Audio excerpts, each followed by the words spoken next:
Thank you for coming out tonight. We're going to make this a very brief meeting, but I do want to go through some of the basics of dual enrollment, try to clear up some misconceptions, and give you plenty of time to ask some questions. We have Casey here from MID. She's an advisor there, and she works directly with our dual enrolled students, and she's done a fantastic job since she's taken over there.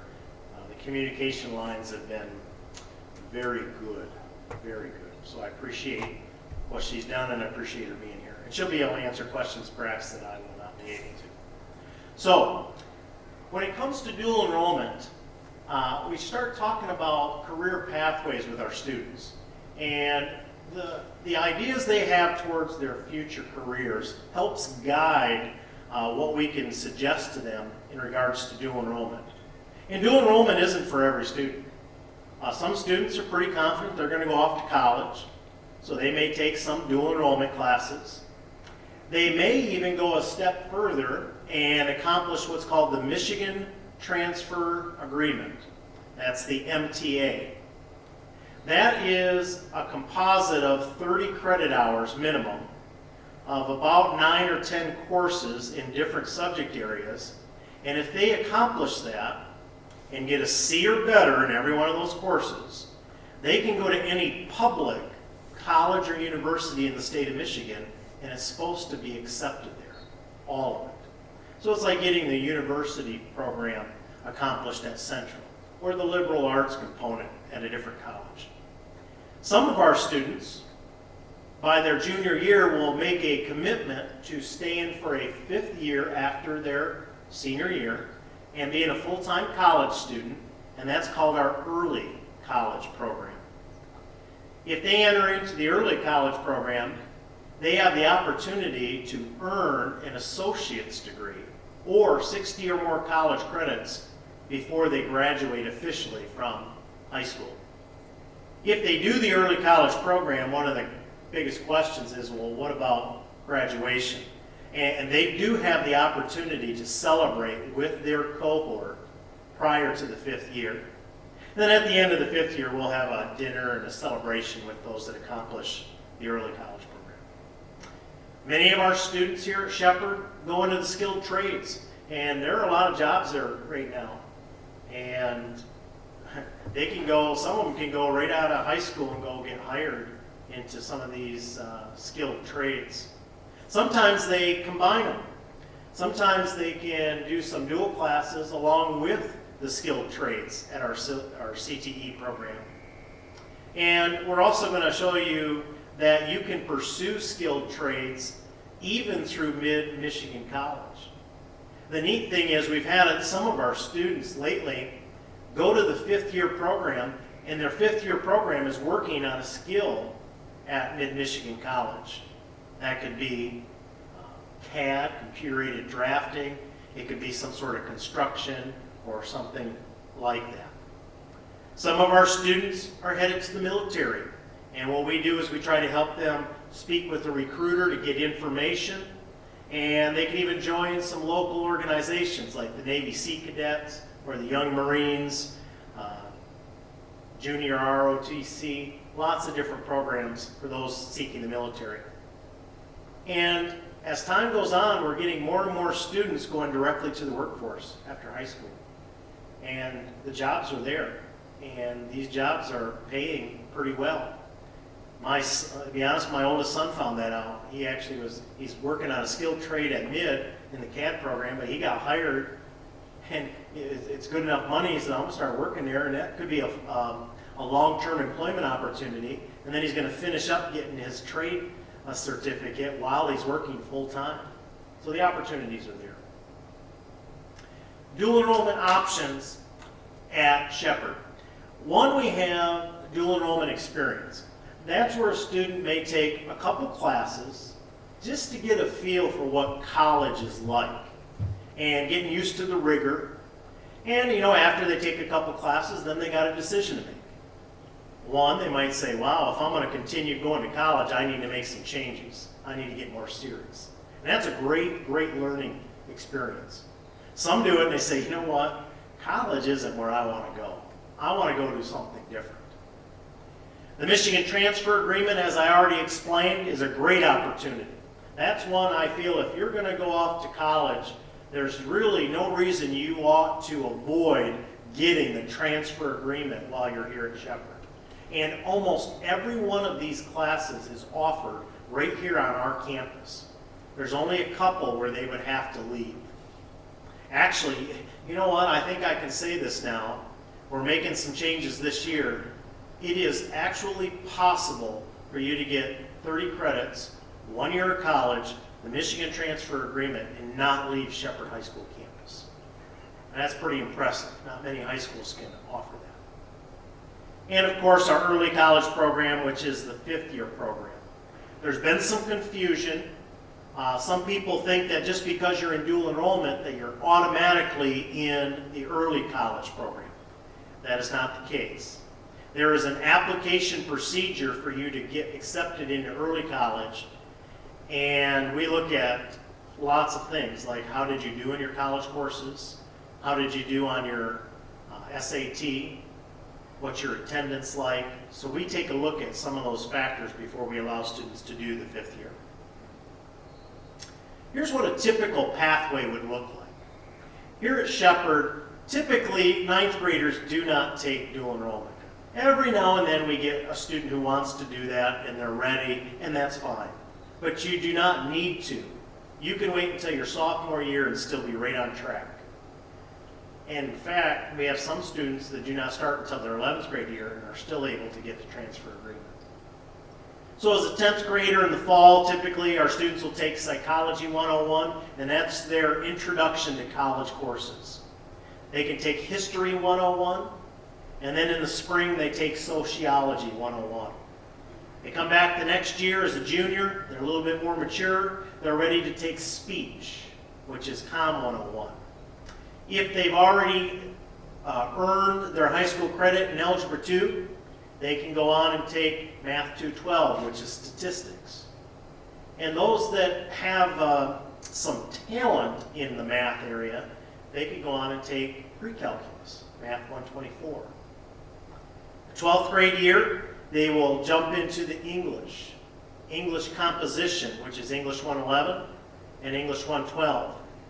One thing I want to note, and for those that are watching this online, the recording, if you take both of those, in order to get into English 112 in the winter, you have to earn a C or better in English 111. And we've had some students that did not satisfy that requirement, and they were not able to go into English 112 in the winter. Now, if they get a D or better, they can still get high school credit, but they're just not able to take that second college course. We have a new class, first time ever. It's a Central Michigan University dual enrollment class. It's HSC 111, which is anatomy. It will be taught by one of our teachers, and we have some high-tech equipment. We have the virtual reality goggles that will help students learn human anatomy. And in the winter, they will choose between one of 2 lab classes. One will be the Physics 105, which is taught here on our campus. The other is Chemistry 105, which they would have to drive up to Mid to attend. Well, we've had many students take Chem 105, and it's gone very well. It's been a good class for our students. Those that still need a math credit, but maybe math isn't their stronghold, Math 107, which is college algebra. If math is their strength, I highly recommend that they take Calculus, Math 126. That way they will graduate high school getting through calculus. That puts them in a great situation to go off to a 4-year university and pursue engineering or any science-based field. Now this is a Venn diagram to show you that there's really 3 major areas when it comes to the dual enrollment. We have the Michigan Transfer Agreement route, which are those 30 credits I just showed you on the previous screen. We have the Skilled Trades route, or maybe somebody doesn't do any of the academic courses. They come and they do auto tech, small engines, or whatever is offered. The other one is staying for the 5th year and getting that associate's degree. And you can see there's overlap. Sometimes a student will get the Michigan transfer agreement but won't do the early college. Some will actually do the early college, a 5th year, but they won't even get the transfer agreement. They really only have to get 15 college credits to satisfy the early college program, along with 70 hours of work experience or job shadowing or career exploration. Some do skilled trades along with early college, but don't do the transfer agreement. And believe it or not, it's actually possible to do all three. You could get the Michigan transfer agreement in your first 4 years, stay, go to the early college, and go into computer-aided drafting and go into the skilled trades and satisfy all three. That would be the black center where all three combine. Here are some things to think about when your student is discussing what they're going to do in dual enrollment. Number one, is the student ready academically and in maturity? We've had students that are on one end or the other. Some are very mature, but they just don't have the skill set yet. They need to refine and study and prepare. Some of them are academically ready, but when they get that freedom, their maturity isn't there and they skip classes and then they run into some troubles. So that's worth discussing. Also understand it's college level academics, and the grading is going to be according to Mid-Michigan College. And for some students, it's different than the classes they've taken in high school. Maybe their grade is all a midterm and final exam. That's it. The cost, the Shepherd schools will pay for the entire course and the fees associated, as long as it is a mid-class. If it is a different school, then we will pay up to 1 FTE allotment for that period. In other words, whatever the state gives us, we will pay that full amount to the college to cover your costs. And then anything past that would be the responsibility of the family of that student. Understand the family is responsible for full cost if a class is failed. They have to pay for it.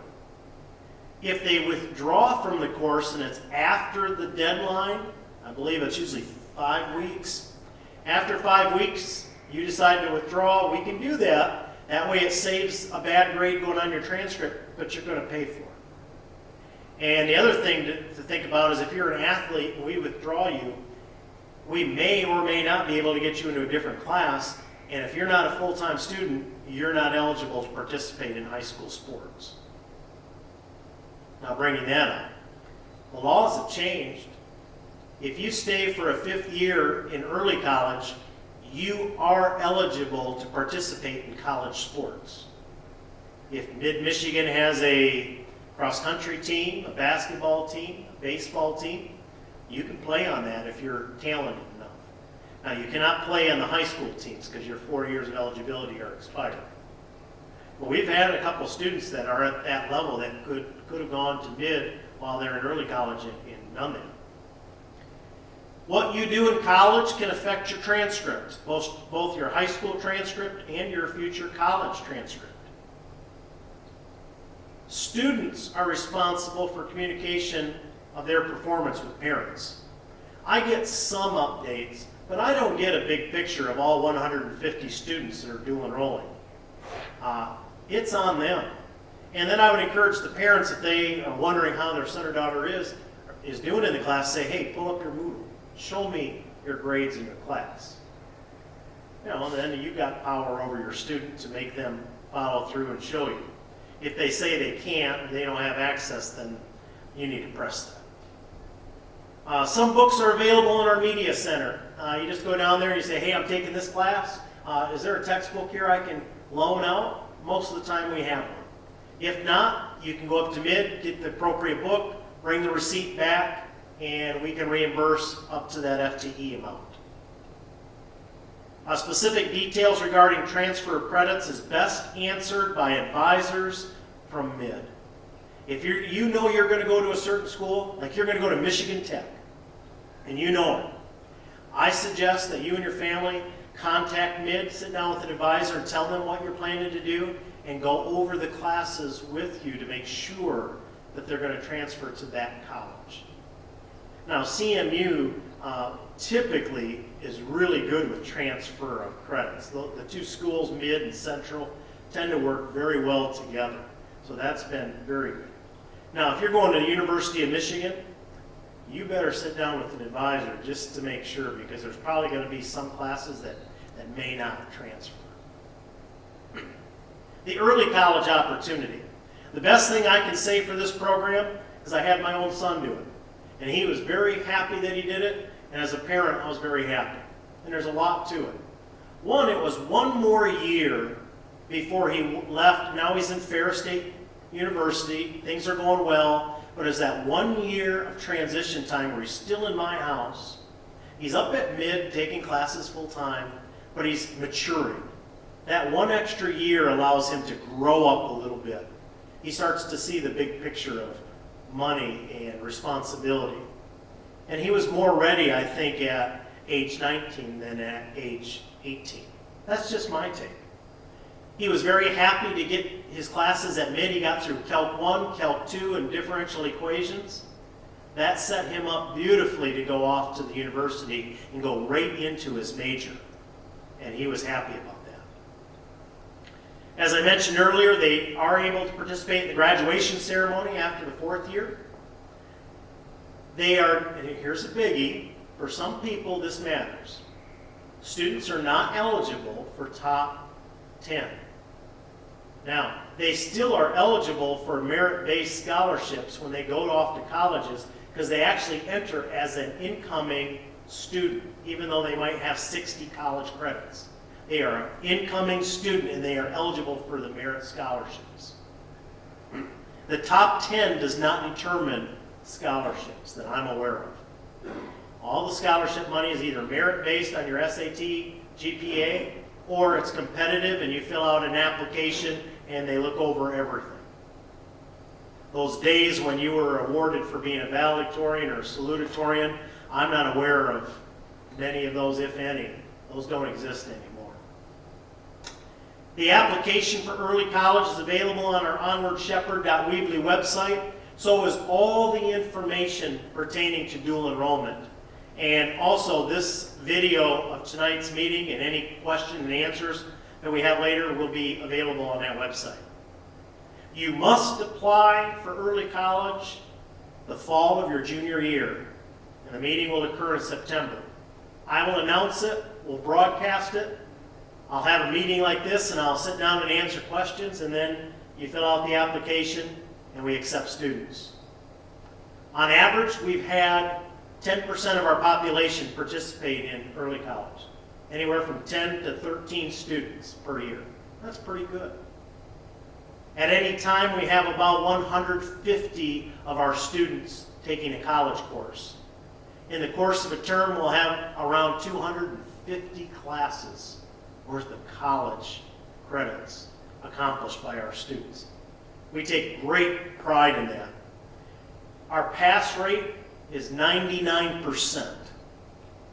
And the students that don't pass, it very seldom has anything to do with their academic abilities. It has to do with their choices they made when given responsibility and freedom. The skilled trades, I really think you should explore that. I have this link available on our Onward Shepherd website, and when you go to it, it will take you to Mid's skilled trades link. I say that and I get an error. I will update that. But on Mid's site, there is the skilled trades, and it goes through all of them. You can see the classes that are required, the credits required, and so forth. But it is available on our Onward Shepherd website. That is the basis of the information. Now, I want to give you opportunity to ask some questions. If you ask a question, I'll repeat it so that it's videotaped and it'll go online and they can hear it as well. And Casey is here. If you have a question for Casey, just let us know and we'll do what we can to answer. Right. Yes? At what point are they considered not a full-time student in high school? Okay, when are you considered not a full-time student? A full-time student here in our high school has to be taking 5 classes, and one of them has to be high school. So if you take 4 college classes, the 5th one has to be high school.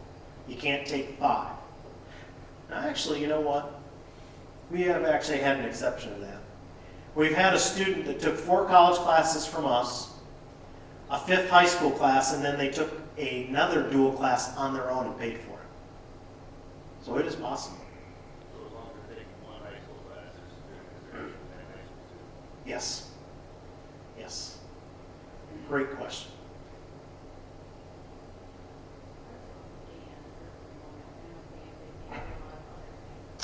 How does it work with band students? We've had several band students, and for the most part, we can schedule everything because the classes where we call it a singleton, where it's only offered 1 period of the day, we try to avoid that 5th period when band is. Now, there are conflicts, and there comes a point where students have to make a choice. Do I want to do this or this? And I know that can be very difficult. We have students that want to do CTE, they want to be a band student, and they want to dual enroll, and I tell them, I will do my best, but I'm not optimistic that we're going to make that happen. And I'm sorry, you're going to have to make a choice. And that's the way life is sometimes. Good question. Yes? So for college classes, the GPA is all that combined together. Excellent. How does the GPA work with college classes?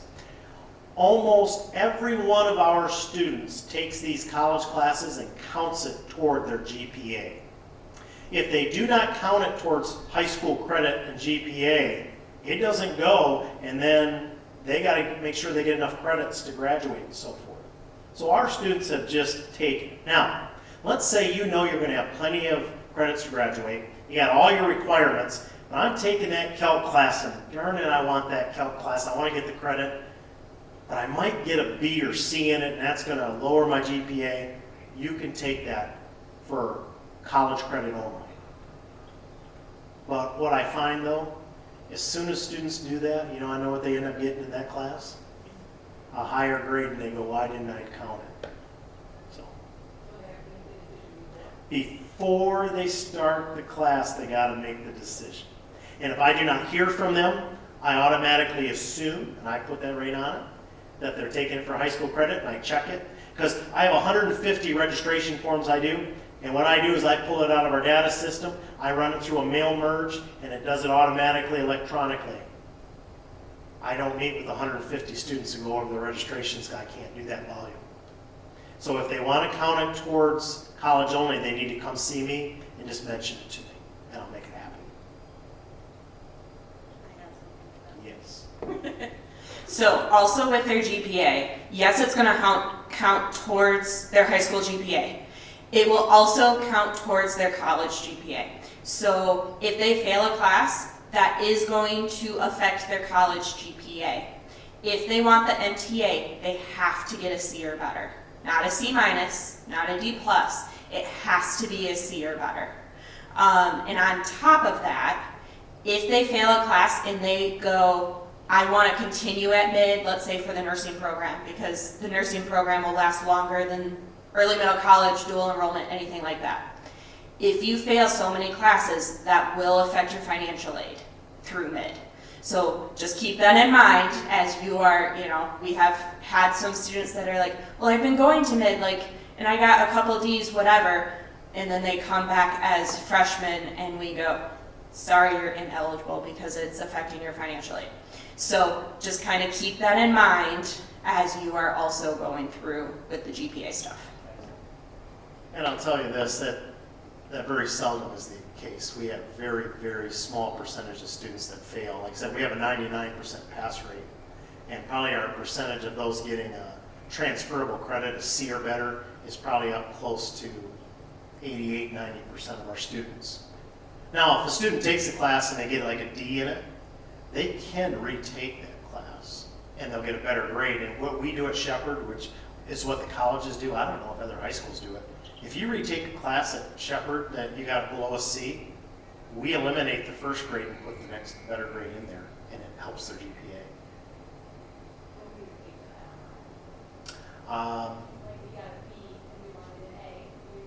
A B or an A, yes. Yeah. But you said earlier, if you fail the class,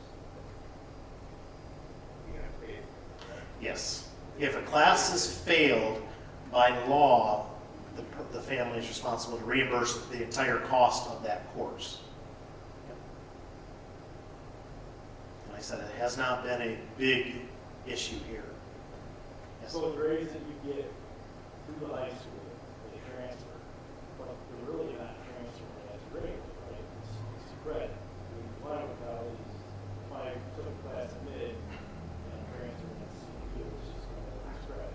Yeah, so the question is about transferring, like once you take these college courses in high school and you get a grade, it goes on the high school transcript, those grades, it affects the high school GPA, and it also is the GPA at mid.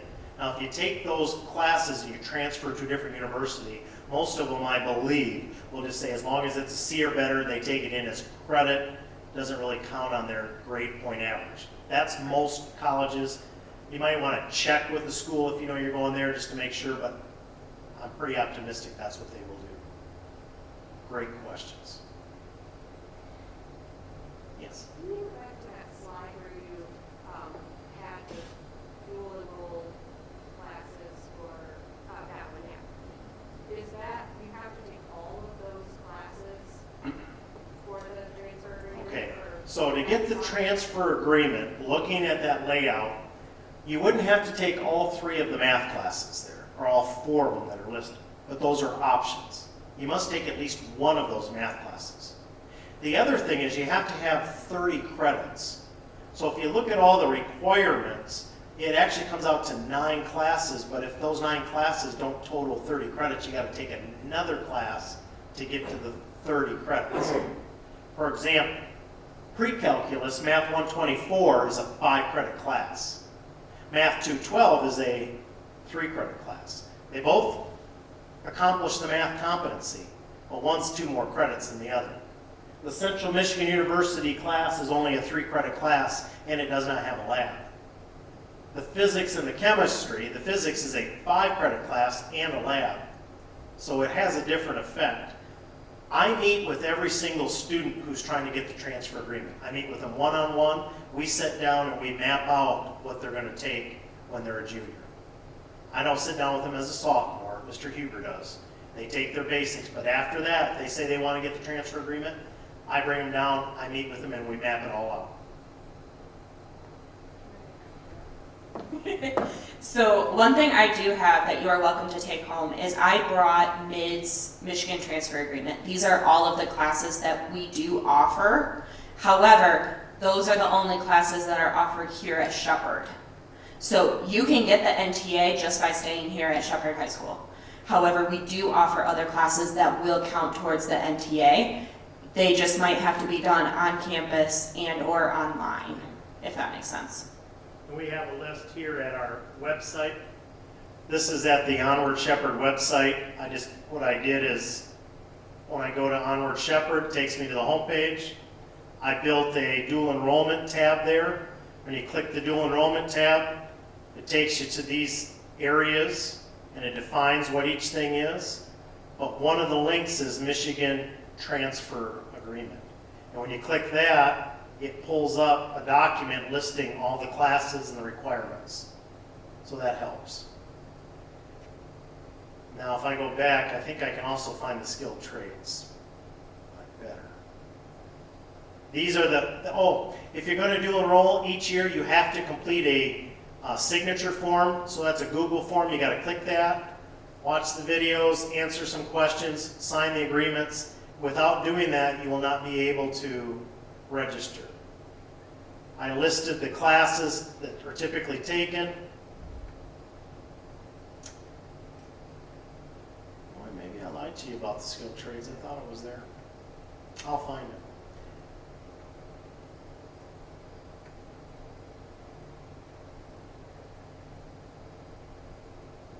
it. No, seriously, maybe I lied. I will make sure there's a skilled trades link. I used to have it there. Well, we'll get that updated. Is anybody here looking into the skilled trades? Okay. So I'll get that updated for those that are watching the video online. Any other questions? So if they want to take classes the next year, what do they have to do now to sign up? Okay, what grade are you in? Mine. 9th grade. You will meet with Mr. Huber to go through Naviance. He will explain that, and all you do is just put a dual enrollment class in Naviance, and as soon as it's in there, we know you're interested, and we'll make some contact with you. And then you got to go to the Onward Shepherd website and do the Google form. That's it. And you'll probably sign up for psychology, sociology, maybe history. It's up to you. We got to apply to bid. Oh, and you got to apply to bid. If you go to the site there, you'll see that. And when you start doing the form, it tells you need to apply to mid. That has been tricky. We're actually bringing you guys here. Yes. Okay, you talk about I was just going to mention that. In March, we have a date where I'm going to be bringing my dual team. I am specifically for Shepherd. I am the mentor, I'm the advisor, so I will work individually with each of your students. If they do EMC the 5th year, they will come and meet with me on campus. We encourage all of the early middle college students to come meet with me so that they get the true college experience. But we will be coming the end of March, so if your student says, yes, I'm doing dual enroll, I am bringing about 5 people with me, and we will walk them through doing the mid-application, making sure that they can get their password. They will need 2 specific things when they do that. They will need a personal email. Sometimes firewalls get stuck when it comes to their Shepherd email. So we recommend doing a personal email. It could be a Gmail, iCloud, doesn't matter, just as long as it's a personal one. And then they will need their social security number. If you don't have your social security number, you can do it later, but then we will hound you for it when it comes tax season. So if your student just has that right away, it makes everyone's life a little bit easier. And then about 24 hours afterwards, they will get their welcome packet in their email, and then we will go from there. Yeah, so in the past, we've done it in-house, but we're inviting a whole team from mid to come, and they're going to help these students make sure they get that set up. What other questions might you